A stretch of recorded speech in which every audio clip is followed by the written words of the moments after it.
Welcome to Game Pass News. This is attempt number 2, but the audio people don't know that, but you'll never know. This is, we're going to be talking about Gamescom. I'm Nick Tendo, the handsome man next to me, which hopefully everybody can hear because he's got such a wonderful voice.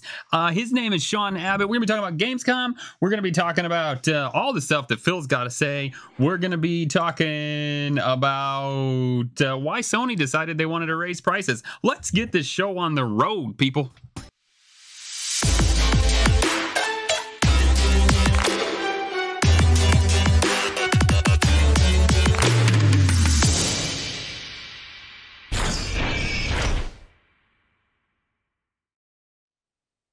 For the people at home, Sean, please say something, and hopefully they hear it. Hi, my name is Sean, and this is Game Pass News. We really hope that you heard that. Sorry, every time my computer restarts, all the audio files get reset. So it's a fun time. Hey, Chad says he can hear me, so you know that works. That's cool. Great. That's great. Hey, we are really sorry for the gremlins and the snafus. Those are on me.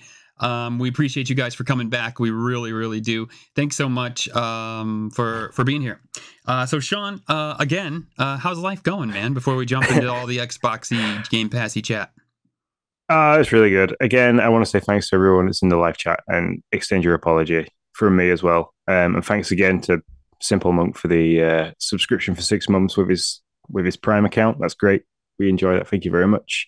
No, I'm good. It's been great. It's been like the week of good news. Well, I say the week of good news. I've had two bits of good news, one bit of bad news. So, yeah. We'll start with the good news. Winning out. That's the important part. Yeah, definitely. So, first, Lindsay's got accepted to a bachelor's degree in teaching for basically what she teaches in. So, health and social care and stuff like that, which is great, which means she can go ahead and she can teach up to a level 5 in that. She'll be a level 6. That's really good news. She kept that a secret that she'd applied for that, so I wasn't sure. So very, very proud of her for getting in for awesome. that. And then the second bit of good news is Jay passed all her exams for GCSEs, so she's super happy. She gets to go ahead and do all the bits and pieces of college that she wants to do. She wants to go and do psychology, English language, and criminology. So nice. Awesome, man. Proud good dad moment. Cool deal. Yeah. Oh yeah, definitely. She didn't sleep last night. My wife didn't sleep last night. I slept like an absolute log because I'd been awake for absolutely ages, and I wasn't worried because I knew she'd done real. She put all her effort in, and it's paid off. So that's awesome. Very good. The bad news is that my car is going to the scrap heap in the sky. It's officially deader than dead. Wouldn't pass its MOT. Which I don't know if you guys probably have a version of an MOT. Michigan does not. You can drive any piece of crap you want to drive on the road. Apparently. Now, so if I send you my car, yeah, there are some states who do have because I guess what I'm guessing you're talking about is MOT. Like it's got to pass a certain, like your car has to be a certain level of okay. Basically, right? Is that what that is? It's over here. It's the Ministry of Transport, and it's got to pass the certified thing. So it's got to hit certain, it's got to hit certain emissions criteria. All the lights have got to work. The brakes have got to work. Like the brake lines have got to be in decent working order. It's just not going to do it. It's not going to pass. I wouldn't pass on emissions because the engine in the car is the kind of engine that the UK government are wanting to get rid of at the moment. So they've made the emissions regulations that tight that it probably wouldn't pass anyway. But there's just so much like little things wrong with the car that, yeah, and it's not worth me fixing it. So, gotcha. Yeah, we do not. I mean, those things like if your brake light's out, you'll get pulled over by the cops and blah blah blah. You know, all that kind of stuff. But like, there's not like you gotta prove before you can like get relicensed that your car is in working order. It seems like something wise that should happen, but we don't have it, so whatever. Yeah. I mean, like everything over here revolves around that. So your car has to have an MOT for you to have it taxed, which means that it's road legal. And if your car, for whatever reason, if you don't have an MOT, that's 3 points. Because then you're driving without a car without an MOT, your car hasn't got tax. That's another 3 points on your license. And then because it doesn't have either tax or road insurance, doesn't have an MOT or car insurance. Sorry, road tax. Your insurance is then exempt, so that's another 3 points. So you've instantly got like 9 points on your driving license, and you're only allowed to get 15, and you have it revoked. So yeah, I don't know how many points we're allowed to. We do have the point thing with our license, but you don't get points for that stuff. But yeah, you should see some of the vehicles over here. We could use something like that. I mean, bungee cords just holding stuff together, duct tape for lights. I mean, it's I don't know, it's a little crazy, but you gotta do what you gotta do too. That's the other thing, right? That's the bummer. Like you gotta, yeah. So yeah, they are a big money pit of evil cars, but we all need them. Yeah, we do. I can tell you, it has not been a good car day or good car week for a lot of people for Ebusel as well, and for me as well.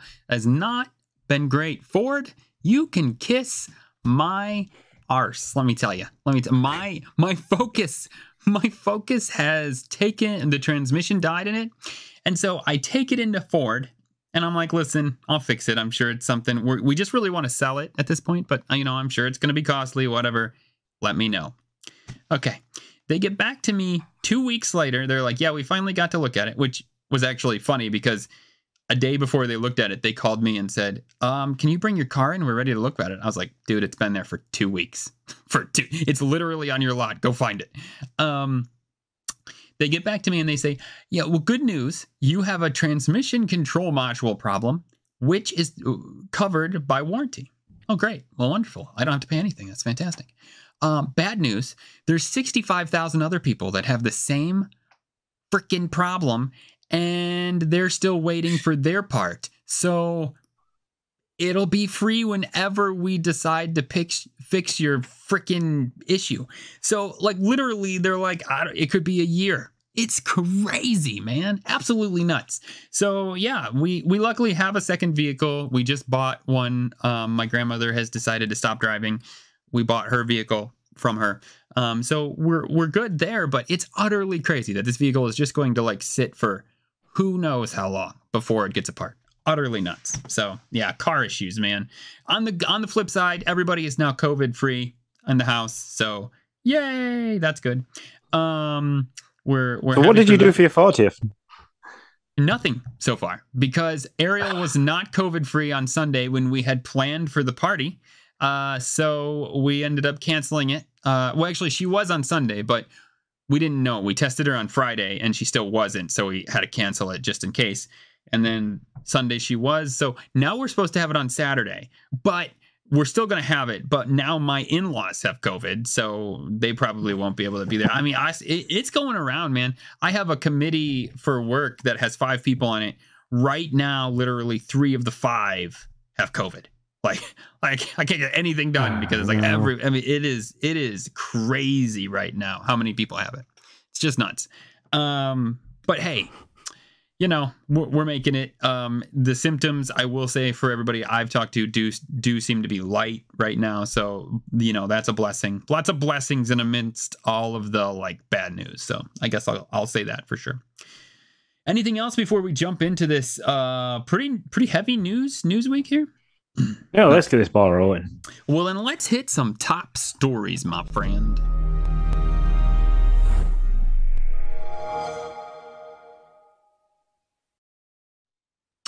All right. Phil was a talkative man at Gamescom today. Let me tell you, or this week so far. Let me tell you. Phil says he thinks we'll see less platform exclusives in the future. Do you agree with that, Sean? You think that's true? Yeah, probably. I think the opening up of the whole subscription service thing is going to see developers wanting to kind of say, I'm going to have this on this platform, just this platform alone. I don't know how they're going to make that work in terms of big deals with those, like with Xbox, PlayStation, Nintendo. I don't know how they're going to make that work to try and make money, because I'm pretty sure that PlayStation and Sony and Microsoft pay a pretty penny to have like certain games on the console before anywhere else, and only on that console for so long. But then also comes with the acquisition and the merger of lots of different developing and publishing companies. it kind of makes it very difficult to then also do that and hold it in place. So yeah, I can. He's probably talking a lot of truth, and the guy probably knows what he's on about in that situation as well. Yeah, that's probably true. I think it's going to get too expensive to hold exclusives. To be honest, like, people are going to really start, not when I say people, publishers are going to really start to be able to pit those platforms against each other. So if you want to hold that as an exclusive, they're going to have to start paying too much money, and it's probably not going to be worth it to them to do that. Now, you're not going to get Nintendo. Well, I do not see an instance where Nintendo is going to give up their exclusivity of their titles. And I really, to be honest, don't see an instance where Sony is going to give up their exclusivity, at least on console, right? Like, I mean, I know that they've started to put their games on PC, but those two are in a similar boat where their software makes their stuff. Like, I don't know. I don't see where they're gonna. Yeah, I can't like you won't see Halo on a Sony device. Oh, I don't think you'll ever see. No, I don't think you would at all. I think Sony will hold on to that. And because Sony own the rights to things like Spider-Man, I don't think you'll ever see Spider-Man on Xbox because Sony hold the rights to that franchise. So franchises wise, I don't think you're going to see. I don't think you'd ever see Gears of War, Forza, any Forza game, anything that Microsoft hold exclusivity rights to the franchise on the console. But outside publishers like, or what was an outside publisher like Activision and Treyarch, that like Sony would get an exclusive right to Call of Duty for a certain amount of time before it came to PlayStation, or you'd be able to get earlier access on Sony over the Microsoft. I don't think we're going to see things like that from big third party publishers like Ubisoft and EA, because I'm only using those two because nobody not a certain company owns them at the moment. Like Microsoft is going to get Activision and Blizzard, and Sony have got, what's the one they're trying to get hold of at the moment? I do not know. Remember. None, because Microsoft's buying them all. But yeah, I can't see things like Spider-Man, Gran Turismo. I don't think you'll ever see Gran Turismo on a console other than Sony.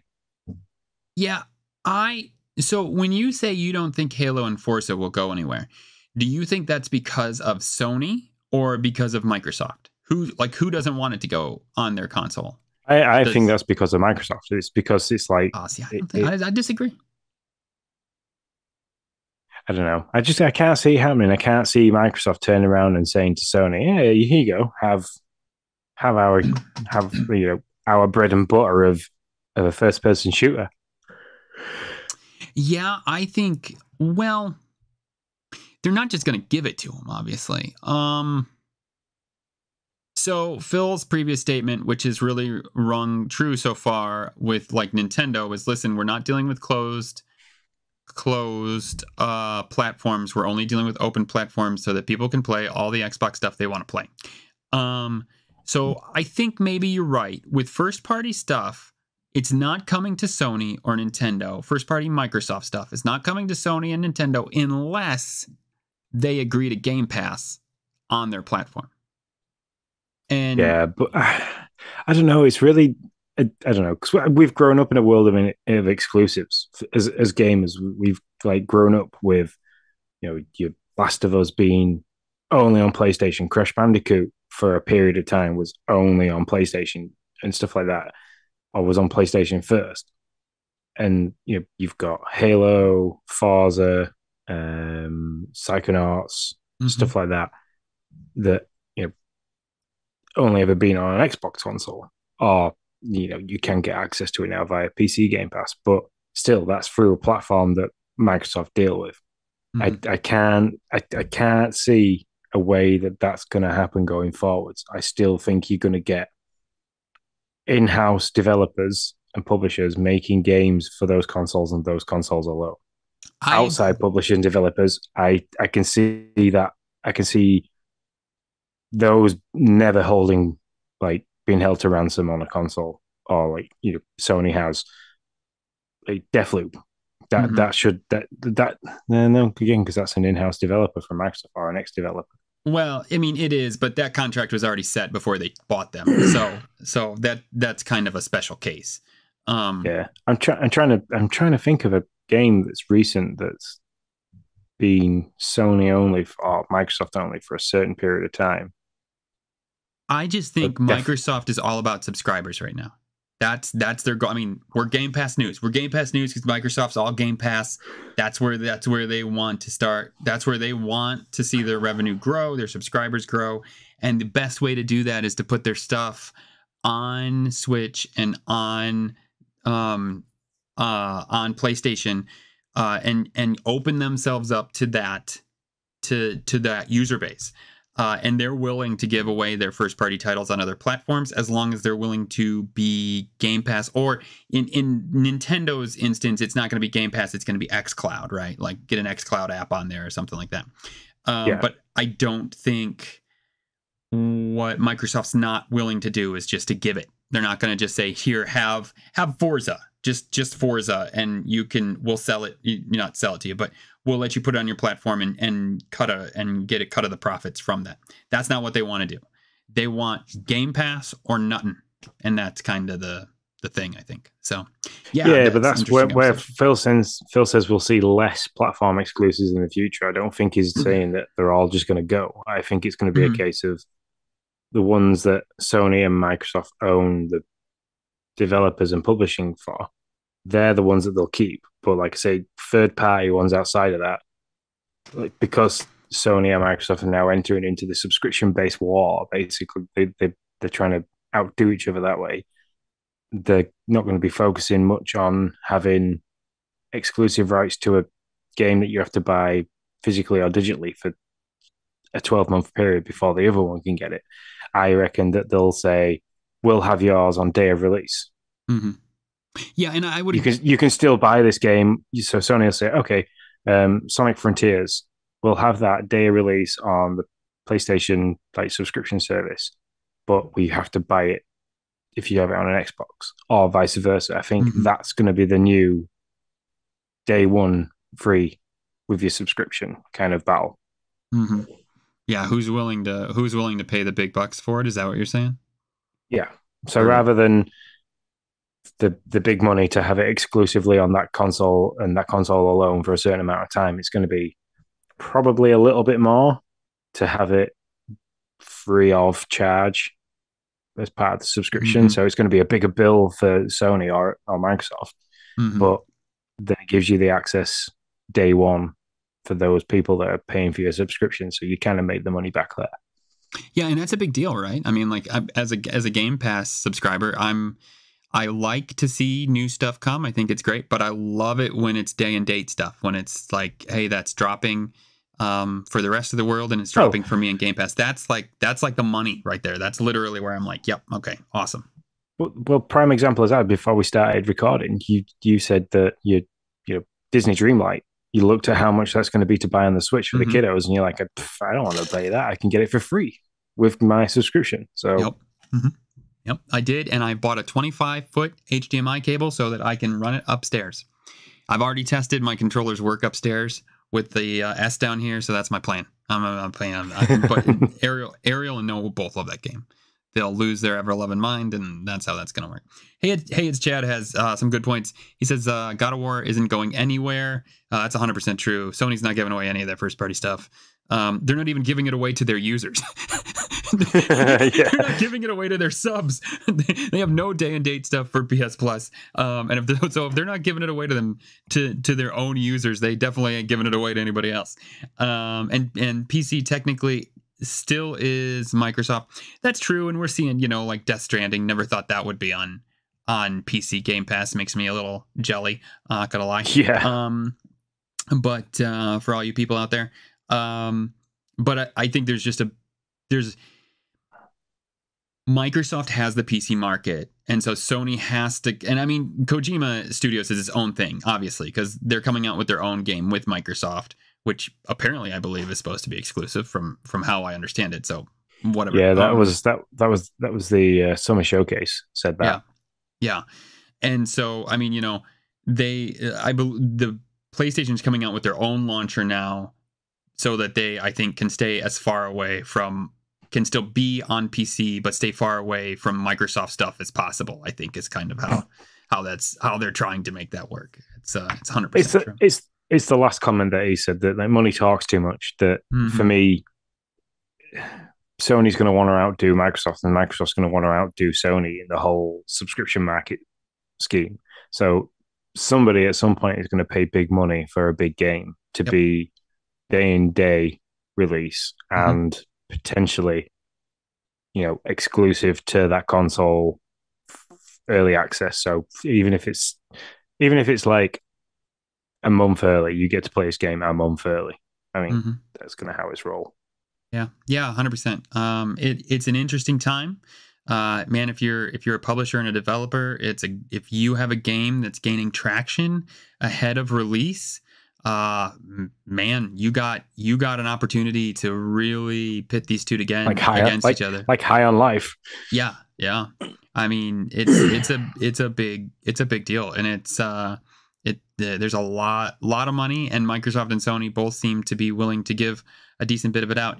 And maybe, Sean, that's why they're giving out so much money to these developers. Maybe that's why Sony thought, well, we need more money from our users, so we are going to up our prices in all the other regions except the US, I guess. I don't know if all the other regions. Ladies and gentlemen, that was the smoothest transition from one point to another. I like it. I'm not very good at those usually, but there you go. So Sony has raised or is going to raise the rates on their console. This is getting a little crazy. Like, I don't know. I'm an old man, and we used to, it used to be like at this point in a console's life, we were like, all right, here comes the deals, right? Like, I'm going to start getting it cheaper. They're going to drop prices. I'm going to get a bundled in game. This is going to be great. No, not now. Not now. Meta, Sony, they're like, well, you're going to pay more now. 2 years old? Can't find it? Too bad. Now you're going to pay more. I don't know. Is that due to the fact that they can't get hold of certain items? So the chips, for a starter, we're not talking about potato chips or fries here. We're talking like the CPUs and the processors are definitely the graphics side of stuff. Is it because it's now becoming more expensive because the materials out there or the demand's too high, so they're having to pay a little bit more? So, to help the people that produce that, being able to produce them quicker, sooner, build more, processing plants, stuff like that, as well as meet the criteria to fund people being able to get these great games day in day. Yeah, so that's what they say, right? They say the inflation and chip supply has, and I think shipping was in here as well, has made them have to raise the rates. I mean, how much? There is a lot of things that you can factor into all of that, because you've got the whole, and it's still ongoing, the Russia-Ukraine issue is affecting a lot of people globally on the side of like oil price and gas prices. So fuel's gone up. Being able to ship those means that's gone up. Once you get them to land, to get them from port to where they need to go, that's gone up because distance over land is, you've got to pay for that. So there is a lot of things that you can factor into the fact that price is going to have to be driven up, which sucks because that's loud. It's unavoidable. It's completely unavoidable for us as the consumer, because we can't help the crisis that's happening, which is driving everything up. So it then stinging us in the pocket to do stuff that we enjoy doing. Yeah, I get it. So all that clicking, and I'm sorry, I'll mute my mic next time. I'm not used to having my mic so close to my keyboard. I was trying to quickly find out what Sony's profit was last year, right? And I mean, I understand they're, as business Justin will say, they're a company, they're not out to be your friends. But at some point, how much money were they losing per console to think that the bad press was worth the $50 more a console? Like, is it real? Like, it has to be a decent bit of cash. Like, I just don't.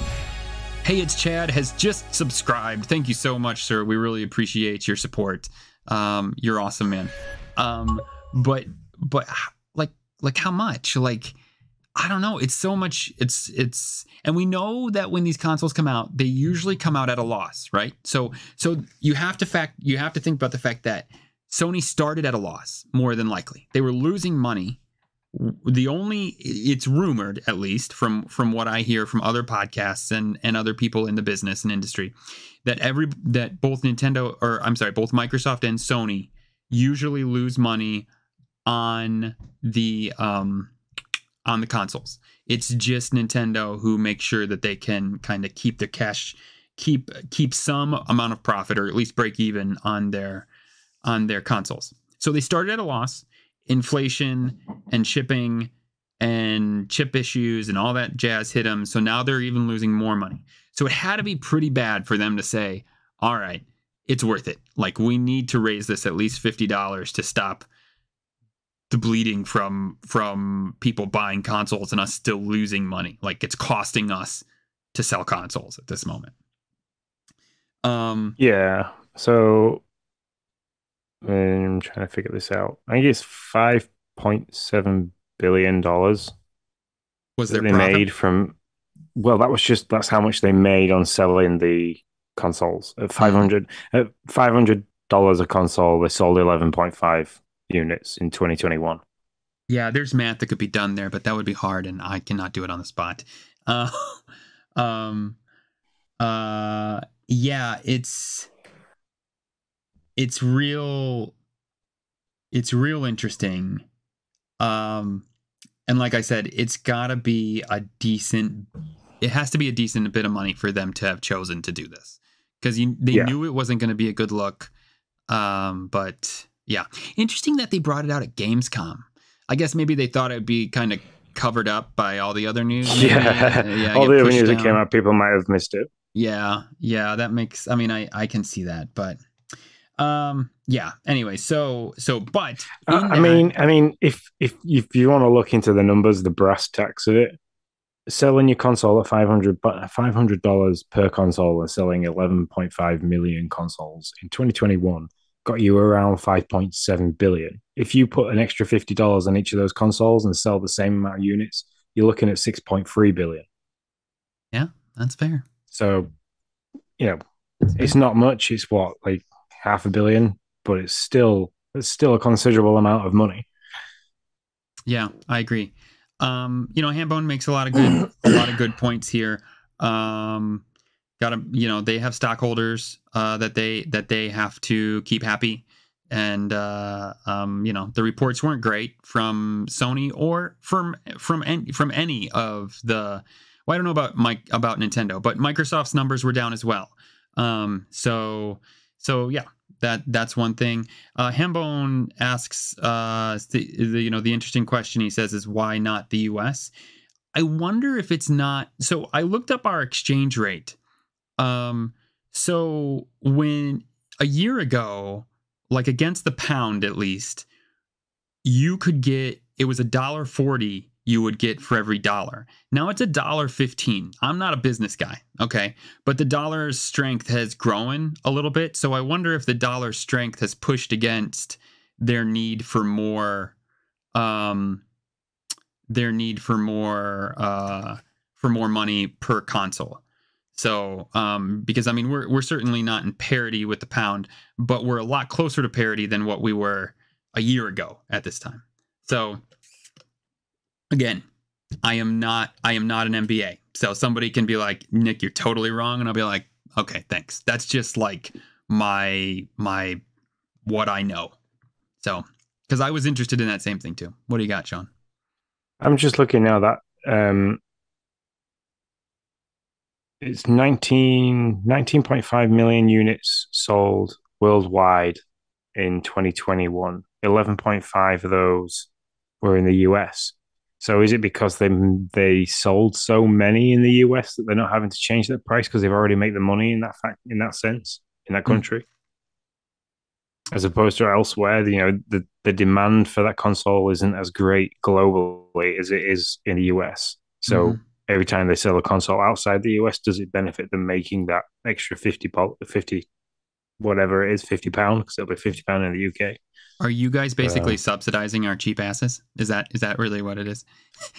Maybe so. I'm not, because I'll not buy one. But yeah, they're like, listen, we don't want to piss off that region, okay? And we know that they are big whiners, all right? So we'll raise it on everybody else, and they can subsidize the whiners over there in America. That's probably fair. That's probably a good possibility. Oh man, anything else on this one before we move on? No, I'm glad the Xbox aren't doing it, because why do they need to? Oh yeah, sorry, I totally forgot. Thank you. Yes, because I don't think I got to that. I was getting there and never made it. Xbox has said at this point they do not foresee in the near future raising rates or raising the costs or the price of their consoles. That is about as flimsy as it gets, like at the moment I do not foresee the need to pee, but I might need to in 30 minutes. So you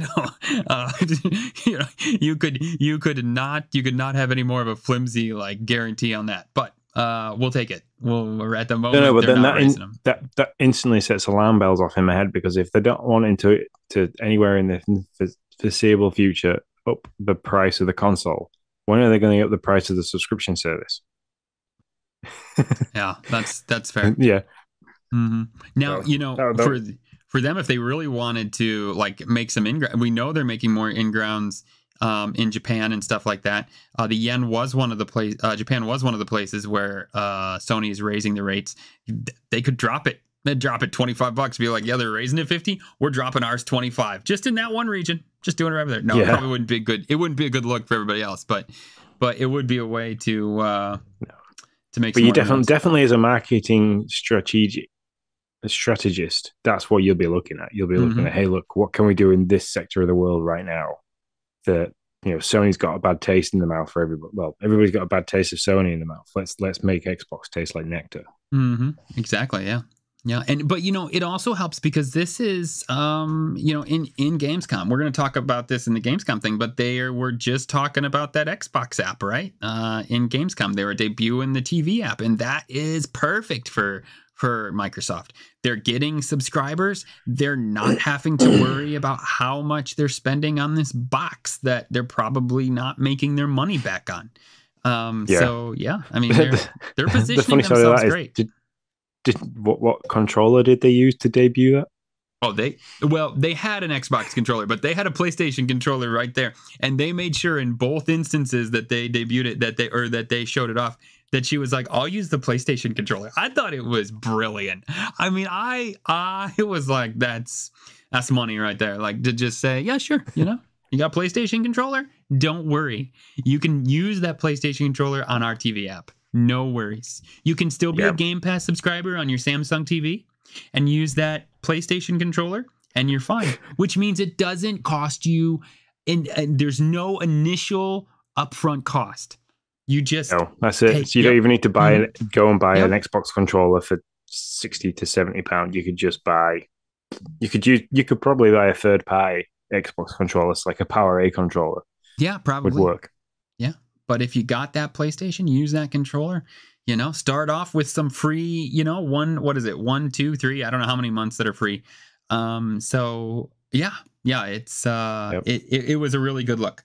That is our top stories for today. News bulletins. Dying Light gets DLC. You gonna jump back in, Sean? I know you did all what you did. No, because I'd have to buy the game again and then buy the DLC. Did you sell the game? I did a trade in because I thought it took them that long to do DLC for the first one. I thought, it's going to be 18 months before this rolls out, and I was wrong, because not only did they mention the Carnage Hall, but there's also where is it? Bloody Ties DLC announcement as well, coming later on. So. Gotcha. Yeah, but that is coming out here pretty soon. Plague Tale has gone gold. Why does that matter? Who cares? Because it's not going to be delayed. That's why that matters. And let me tell you, they showed this game off, and the Gamescom stream, it looks pretty. Like, really beautiful. I mean, and they were talking about how they used mocap for the first time, or not. I don't know about the first time, but this is the first time they've used mocap for this one, for this particular entry. They didn't use it for the first one, and man, you can really see the difference. I'm a big fan. I cannot wait to play through the first one. It only made me more interested, more wanting to play through that first one so that I could get, so that I'll be ready for this one. They did say though that if you don't want to go back to the first one, they will set you up nice so that you know what's going on, kind of give you an intro into what the first story was. This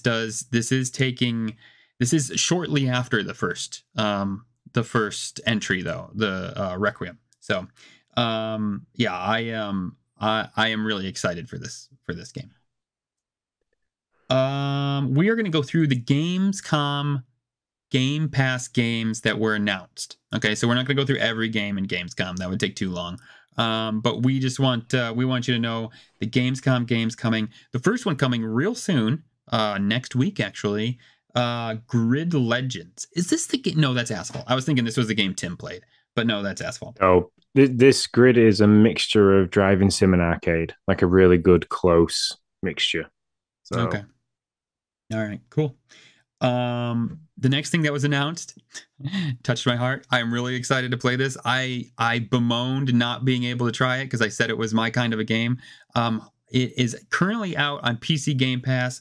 Hard Space Shipbreaker. So this is, I don't know if it's like a life sim game. Obviously, I haven't played it, but it's one of those games where you're salvaging ships. You're kind of, it seems like making a life for yourself. You're selling these parts, probably, you know, upgrading your stuff so you can salvage more, bigger stuff.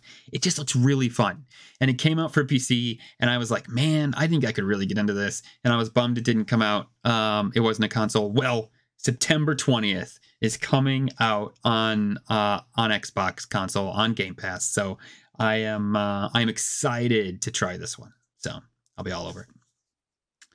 Yeah, I'm looking forward to Grid's Legend. Not too sure about the Hard Space Shipbreaker. Is that the one that's first person? Am I thinking of the right thing?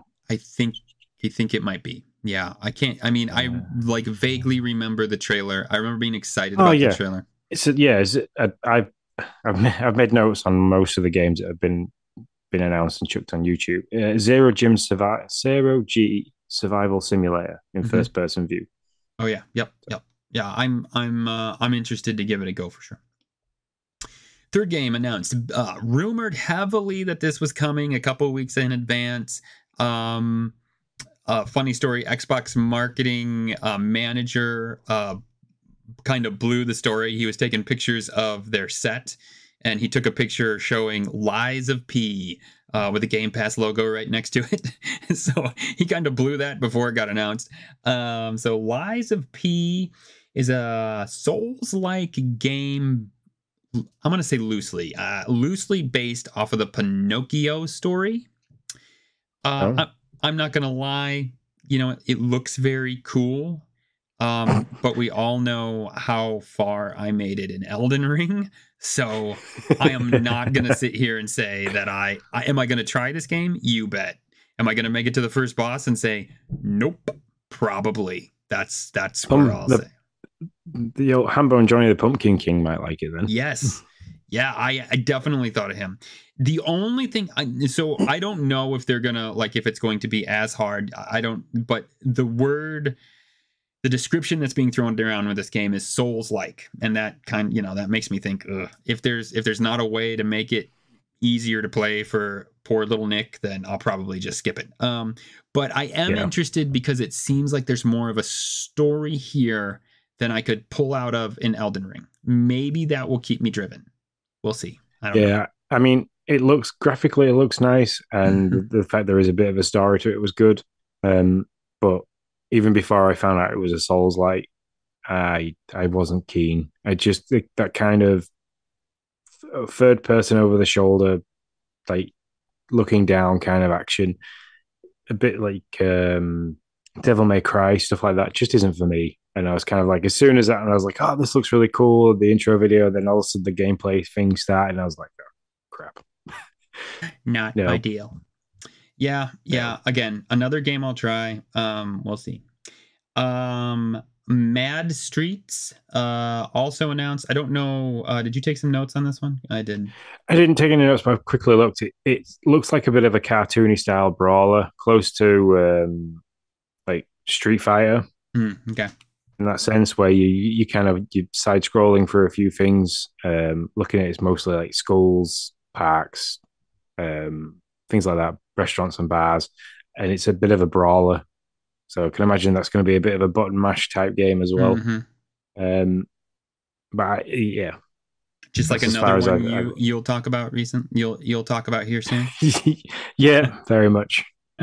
Very much. You suck at parking. I want to play this. This looks like one of those fun games. Just, a goofy game you can play. Oh, by the way, these are TBD, Mad Streets and You Suck at Parking. Both we don't to be disclosed, to be announced. They don't know when they're going to be released just yet. So, and Lies of P is 2023. If I didn't say that, that's all. You Suck at Parking looks like it could be a good sandbox game. So It looks like you can maybe build your own levels and challenge people. But yeah, that looks like a lot of fun. So those are games we have to look forward to. Announced at Gamescom. They did debut, like I said, the xCloud TV app. It's hard to know. It looked like it was running great there, but the TVs are not cheap. Let me say that. I looked at what it would cost to buy one. $500 is as cheap as I could find one, which isn't super pricey, but that was a 32-inch TV. Okay, it was the smallest of the smalls. So they're because you have to buy the newest of the new models. Like it has to be the Samsung 2022 smart TV models. That's the only way you're getting the Xbox app on the TV. I was bummed. They had two TVs set up. And so they were like showing the Xbox Samsung app off, or the Samsung Xbox, I don't know how you want to say it, off.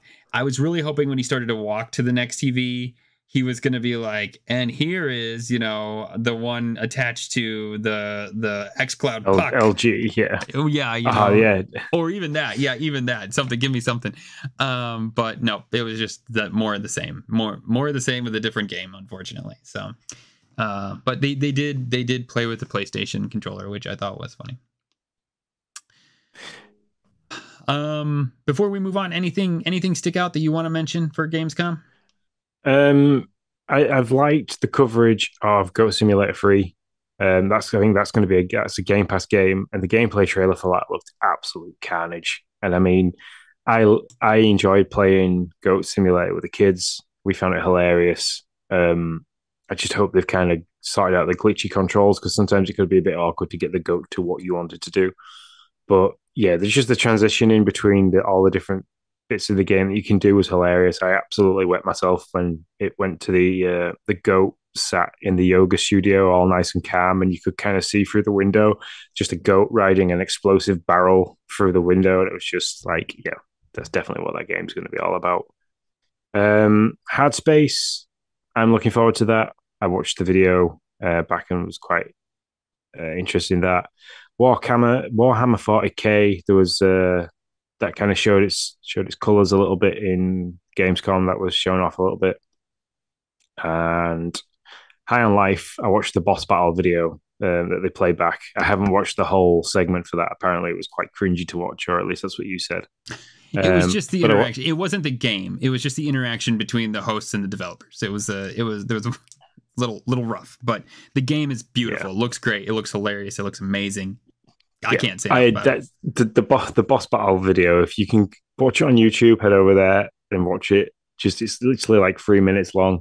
It's just so funny. Like the gun, the way that the weapons talk to you about how you play in the game. Like he's missing it. He's missing the boss at first, and then he starts hitting her, and he's like, "Hey, look, we're actually hitting her," and stuff like that. And yeah, it was just funny. I like the interaction between the person playing it and the weapons and things like that. They kind of give you a clue of what you need to do next as well, which is nice.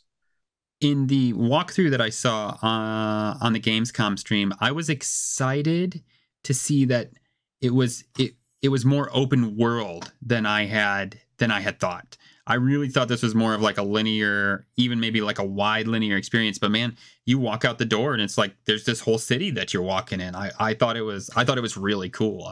It only made me more excited for it. Yeah, they're doing a good job. So Squanch Games, never heard of them before, but they've kind of hit the ground running with this game. So. Mm-hmm.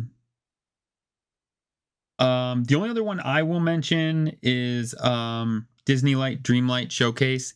I mean, I'm not gonna lie, I was super excited for this game, and every time I see it, I'm less and less excited. But it just does not look like something that's gonna be for me. But it does look like it's something that's gonna be for my kids. So I'm real excited. I'm real excited for them. I think they're gonna love the fact that they can interact with all these characters that they love so much. So yeah, I can't wait for that. And if you're, even if you're not an Xbox fan or you have an Xbox, you can do, it's going to be out on Switch apparently as well. So yeah, that was about all I had. Moving on to Acquisition Watch.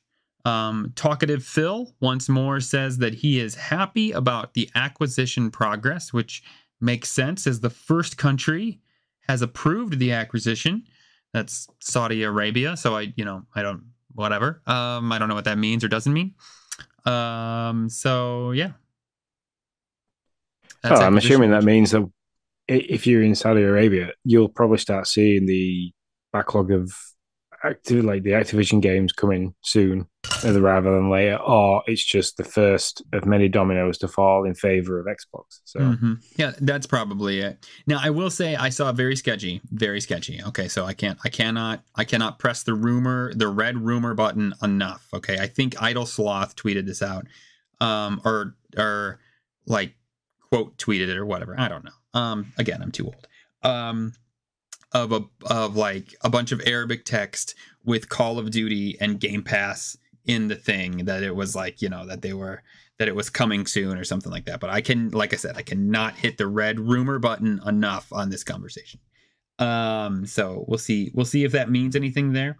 I also thought it was interesting at the end of the acquisition talk with Phil. He said that they are always on the lookout for the next acquisition. So they are not done, I would say. So they probably have others cooking, and they're just waiting to see this wrap up, basically. Yeah, Phil's literally sat there like, okay, cool, this is starting to go through. We're happy with this. Let's what else can we get next? Yep, I think that's 100% true, and hopefully it's Ubisoft. That's all I have to say. And if it is, I will I don't know, I will crap my pants if it's Ubisoft. That would just be crazy to me. Not literally, so don't take that. No, not happening. It would just be crazy though if they grabbed Ubisoft and Activision and all of that. So that's Acquisition Watch. Gamepass Games coming next week. This is a new section. We're a Game Pass show, and we do have GPN Showcase. We go over all the trailers. You can see them there. But we really thought that we should at least mention what's coming out soon for Game Pass on the audio podcast. Starting with August 30th. This is a good week coming up here for Game Pass. Yeah, I'm looking forward to just even one of these titles, possibly two, because it means I can get back to go and try and finish it. So yeah. August 30th, we get 4 drops. Immortality, that's the Sam Barlow narrative game. I've not played any of his games. I might jump into this one just to kind of get a feel for it. Tinykin, that's the Pikmin-like that Sean is super excited for. Yep, give me anything Pikmin-like. Pikmin, Metroid, I'm all over it. Yeah, man. It does look really fun. I'm in. It's got a fun art style, I'd say. So I'm interested in that. Immortals: Phoenix Rising. That's the other title I'm looking forward to going back to, because I started that on the Switch and kind of fell off really quickly because I was playing it around the time Game Pass was doing a lot. So yeah, and man, if you were playing it on Switch, I mean, just watching the trailer that I watched today, it's a whole nother level. I remember the graphics that I was with, and I mean, it's not bad on Switch at all. It runs fine, but it looks real awesome on Xbox for sure. And last one on August 30th, Commandos. This is like a real-time turn-based strategy game. So if that's your thing. And then we talked about it already, Grid Legend coming out September 1st. Anything else you want to say about those before we move it right along? No, just other than I'm very excited for Tinykin. I'm kind of hoping that I'll have a really solid Mario Kart time by then, because as soon as that comes out, I probably won't play a lot of it. Yeah, I hope you do. You and Dillian Andrews are going at it for sure. Commandos reminds Hey It's Chad of Advance Wars. Yeah, I can definitely see that 100%. All right, so on to Xbox Spotlight.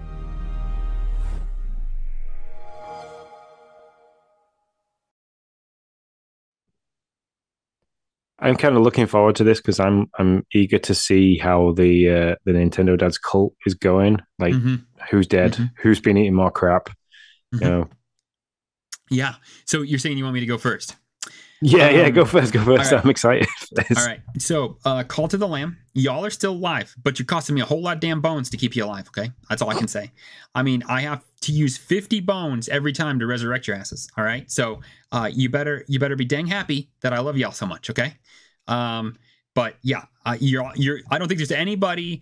So I have like most of the main players. All the Undead Family Podcast people are there. Hey It's Chad is there. Hambone's there. Abusel's there. Like, I mean, you name it. Solo something's there.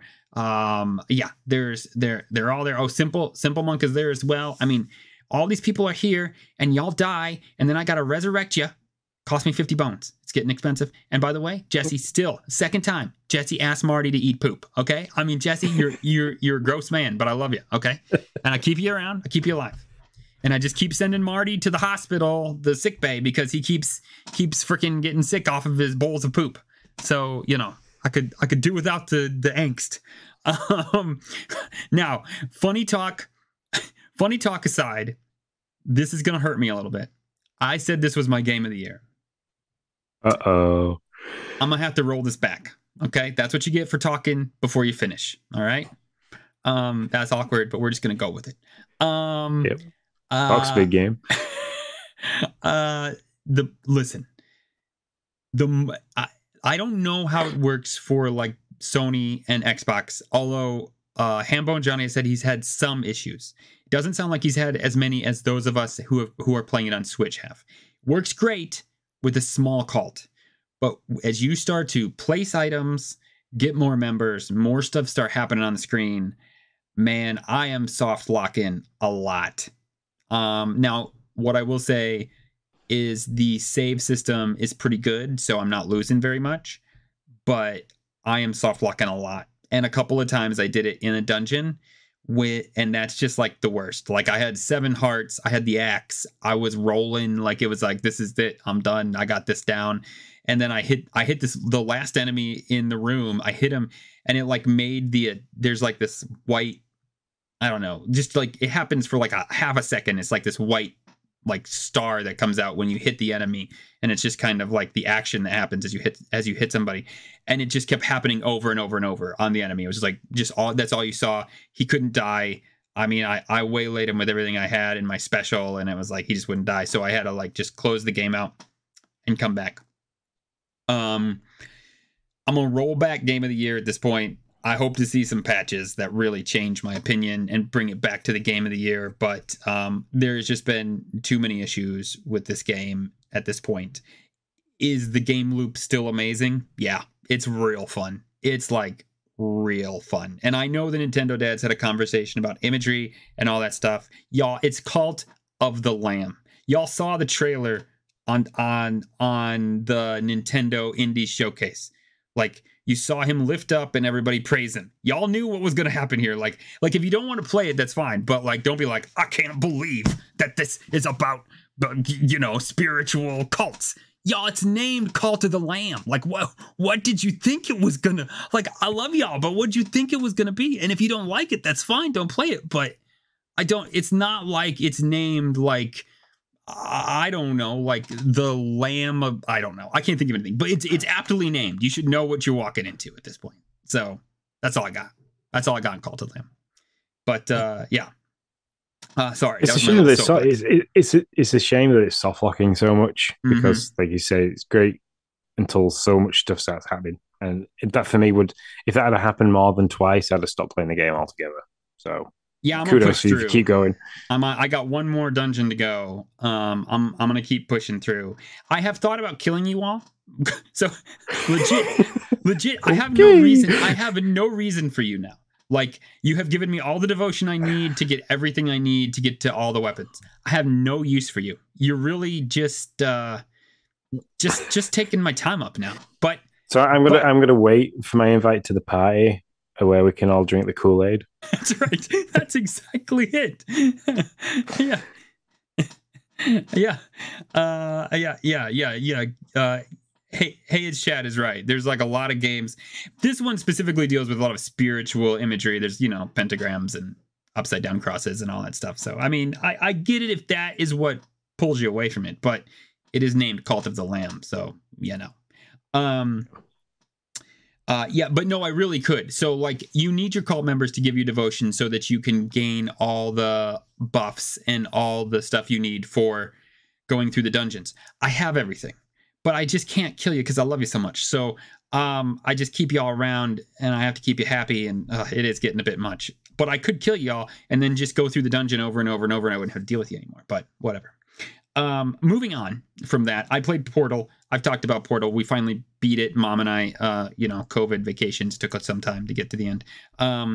It is... How great is that last song? I love the credit song. It is real good. I enjoyed it. I'm not telling anybody. I'm just like a decade late to the party, or maybe 2 decades even at this point. I'm not really certain, but it's many years late to the party. So love it. Played Splatoon 3 for a hot second. If you're thinking, wow, he's got some special, I don't. I played the demo. I made my character. I went through the tutorial. I was really hoping there'd be like a training area that I could play in and just goof off with, but there's not. So that was a bummer. It was fun to make a character. The kids loved it. Like, when I sat down, I downloaded the demo for Ariel, me, and Noah.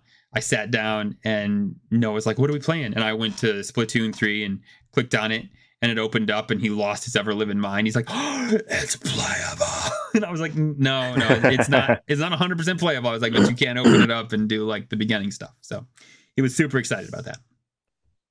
And then, guys, I'm sorry. That's like, I'm not sorry, but it's just been busy. That's all I've been playing. So sorry. Sorry, not sorry. It's longer than my list. So you've done well. Watch telling me I need to stand up. Let's mute you. Forgot about that. Sorry. So what have I been playing? I'll start with a Nintendo game first. I've been playing more Mario Kart. I've been playing more Mario Kart this week than I would be very proud to say. To the point where I cannot stand the intro music to this to the track this week, and you can't turn the music off. So I'm playing the game muted for a lot of the time. Damn you, Dillian Andrews! Yeah. So last week, Mushroom Gorge, I beat Dillian by 0.3 of a second, which is pretty good. Sure, almost half a second. This month, the difference between our times at the current moment is 0.055 of a second. So we're into the 5/100ths of a second between us. Crazy. And it is all down to getting the perfect lap. There is like you cannot make a mistake. I miss a coin, I restart the lap. That is how bad. If I miss a coin in that first lap, I restart the whole thing. So yeah, crazy. And it's got to a point where I'm looking at I'm replaying my laps back.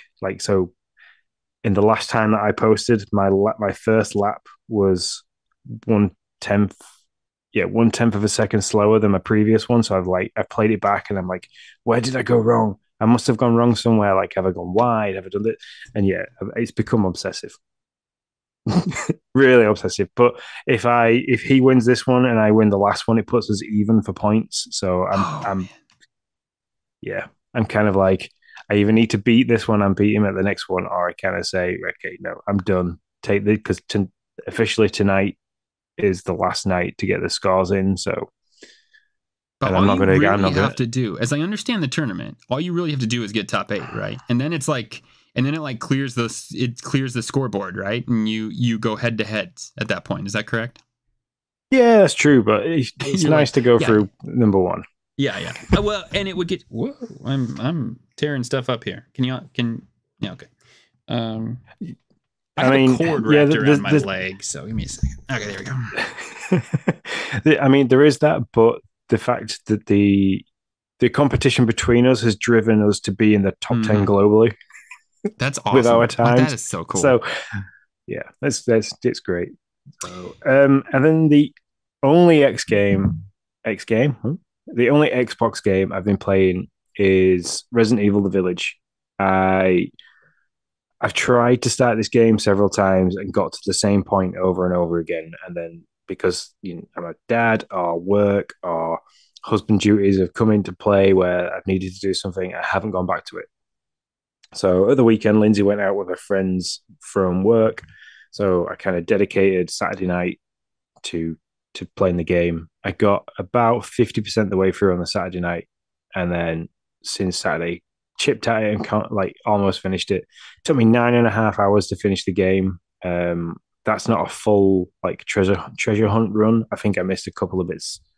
I didn't like unlock all the abilities on the weapons and things like that. But I played the game from end to end, 9.5 hours. Absolutely loved it. The story's great. I can't wait for the next one because there's going to be a next one, and I can't wait to play the DLC where you play Rose, which is Ethan's daughter. I can't wait to play that either. Great game. If you're a fan of Resident Evil 4, go and play it. I'm jealous of everybody that's going to be able to play this on PlayStation VR 2 in VR because I reckon that'll be an amazing game to play in the VR. Just thoroughly enjoyed it. That's awesome. I can't imagine Resident Evil in VR. It sounds like the worst thing in video gaming, just to be honest. But for all of those of you who are super excited for it, I'm very happy for you. Yeah. I have missed one off there. The other game that I played for a little bit was Midnight Fight Express last week. I said I was excited to play this. I launched it and very quickly found out that my excitement was for nothing. So, yeah. Graphically, the game's really nice. The story's pretty weird. You start off in your boxer shorts talking to 2 police officers about everybody that you've hurt and killed through this night of chaos that started. And then it cuts to you in your apartment and you're pushing weight. Somebody delivers a drone through your letterbox, and this drone then kind of like encourages to go out and take back the city from like a load of bozos and people. The tutorial's really repetitive. The only attack button you've got is X, so you're constantly hammering the X button. There is a block and a parry kind of thing, and then the rest of it is just building around quick time events, which it just got really repetitive.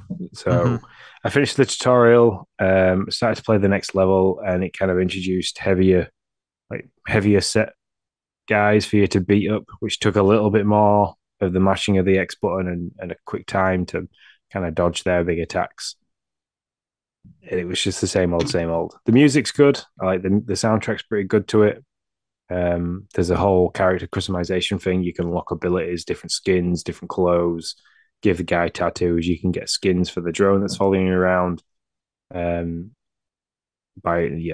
it. And you make money. There's like objectives per level, so that like the first level is collect 10 gold teeth that you knock out of people's heads. Yeah. So yeah, I was a little bit excited that it'd be a bit more than just like the constant smashing of buttons, but it's not. So but if you like that kind of if you like games like Streets of Rage, things like that, this is a pretty good game to play. Just not ticking any boxes for me at all. Gotcha. Yeah, I told you it's funny you said that. You messaged me, you're like, this game's just like a one button, you just punch and punch and punch. And I was like, oh, like, well, Xbox aptly PR'd it, or marketed it, because that's exactly what they said. They were like, they were like, get your punching finger ready because it's time to go. And I was like, all right, they knew what it was. Yeah, I mean, you've got all those buttons on the controller. You've got LB, like you've got this. You can use, you get focus, which kind of highlights like weapons that you can pick up and throw, and like chairs and stuff, highlights things. But it's kind of like that's about it. If they're giving me like you either hit X for a quick attack or hold X for a heavy attack. If they'd have done like A for a light attack, X for a heavy, Y for a kick, B to parry, and stuff like that. It seems limited. Yeah, I get you. Well, all right, that's what we've been playing. Moving on to our party chat.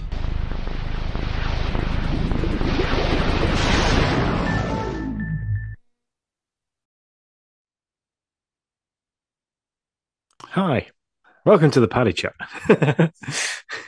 The first question from Party Chat comes from Blanc, who seems to be consistently giving us questions week from week. So thanks very much, John. Yes, we very much appreciate it. And he says, in the spirit of the Nintendo Treehouse guy who wore a suit to demo Splatoon 3, my question is this. When you stream, what do you do differently while you're streaming than you do while you're gaming normally?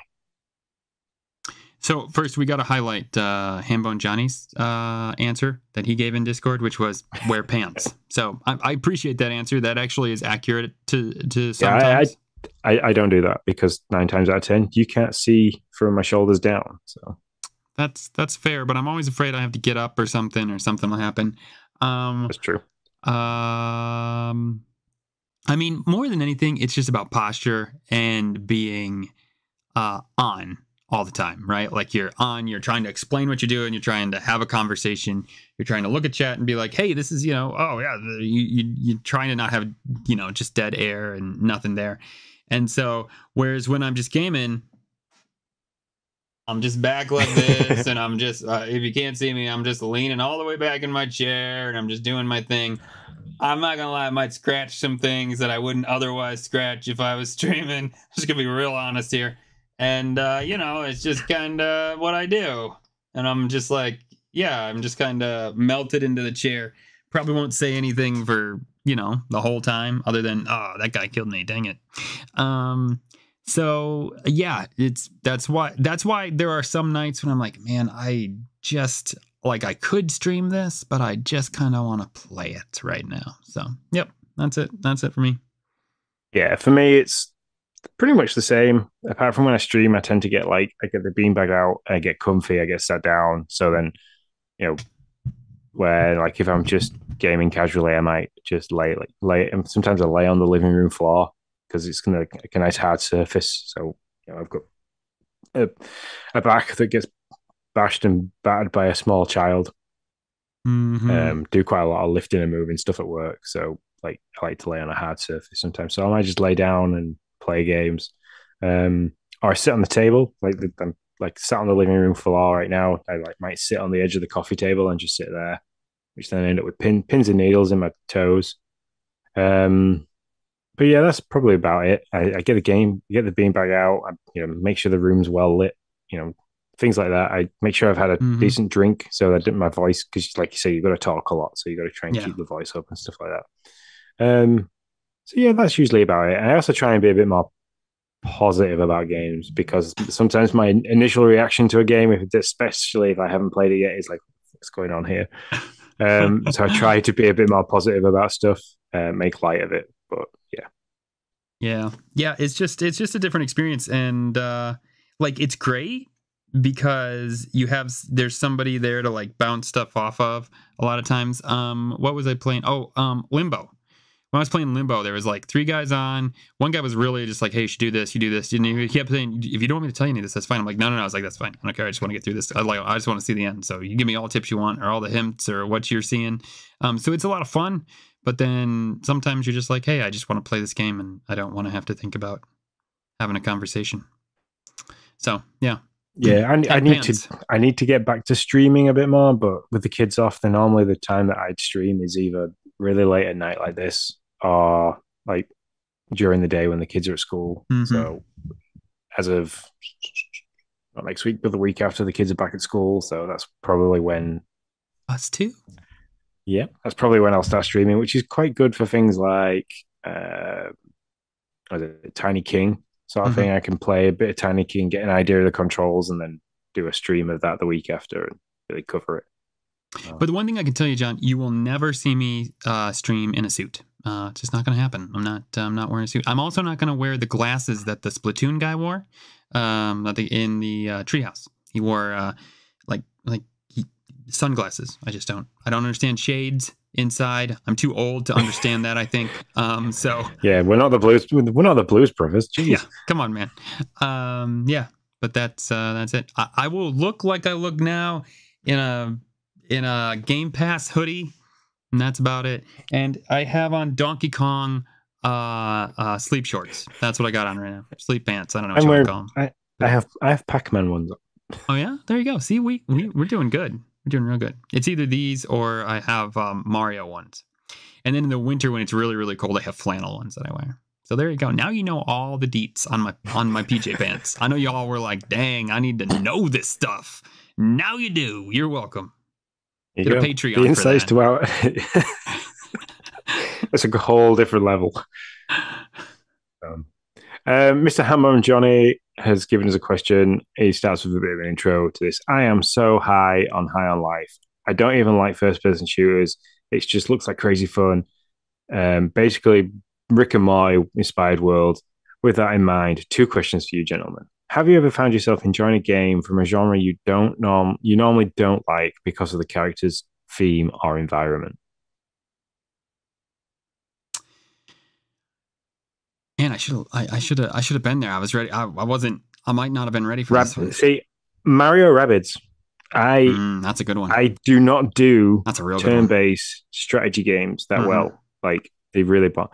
But Mario Rabbids, I absolutely loved it. Like the wife bought me it, and I'd seen like trailers of it and stuff, and I was like looking at it, and I was like, she's like, oh yeah, it was only like £30. It was really cheap, and it's Mario. I thought you'd like it. I was like, I'll play this, see what it's like, and then fell in love with it. And I was like, you know what? I even said to her, normally this isn't my type of game, but this is awesome. Thanks very much. This is great. I'm completely addicted. So that'd be because it was Mario basically that I played it. Yeah. So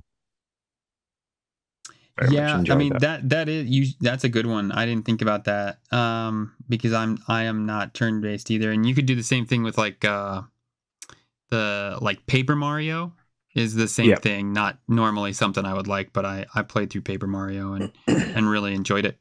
Yeah, I'm gonna have to go with that. Sorry, I'm stealing Sean's answer. I'm lame. Yeah, Sonic Spinball as well. I'm not big on pinball games, but Sonic Spinball I enjoyed that as well as a kid. So, and then the second part to his question: what one TV series, movie, or book would you like to see adapted into a video game?